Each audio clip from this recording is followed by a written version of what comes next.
টাঙ্গাইলের ঘাটাইলে ইটভাটার বিষাক্ত ধোঁয়ায় পুড়ে গেছে প্রায় ২০০ বিঘা জমির বোরো ধান।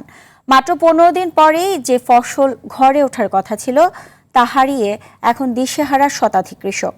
স্থানীয়দের অভিযোগ, প্রশাসনকে ম্যানেজ করেই ফসলি জমির পাশে গড়ে উঠেছে এসব অবৈধ ইটভাটা। টাঙ্গাইল প্রতিনিধি কামাল হোসেনের পাঠানো তথ্যচিত্রে আরও জানাচ্ছেন লিওন আজাদ। বড় মৌসুমের শেষ সময়ে বাতাসের দোলায় দুলছিল সোনালী স্বপ্ন।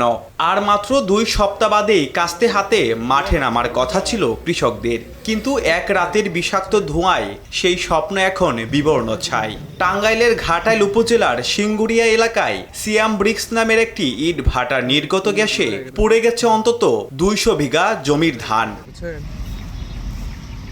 আইন অনুযায়ী লোকালয় কিংবা ফসলির জমির ১ কিলোমিটারের মধ্যে ইটভাটা স্থাপন নিষিদ্ধ।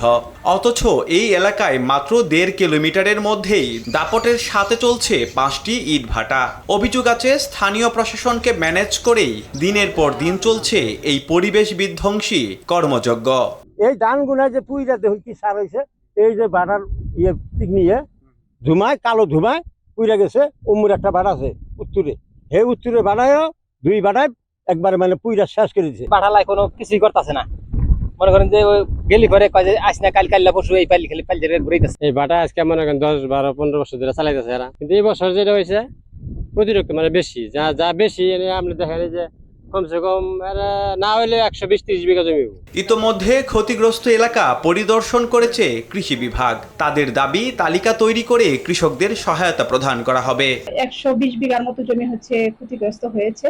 আমরা কৃষকদের সাথে কথা বলেছি, ইটের ভাটার মালিকদের সাথে কথা বলেছি। সেখানে ইটের ভাটার মালিক একটা হচ্ছে কৃষকদের একটা ক্ষতিপূরণ দেওয়ার একটা সমঝোতায় আসছে, ক্ষতিপূরণ দিবে। ক্ষতিপূরণ পাওয়ার পাশাপাশি কৃষি জমিতে গড়ে ওঠা এসব ঘাতক ইটভাটা চিরতরে বন্ধের দাবি ভুক্তভোগীদের। লিওন আজাদ, RTV।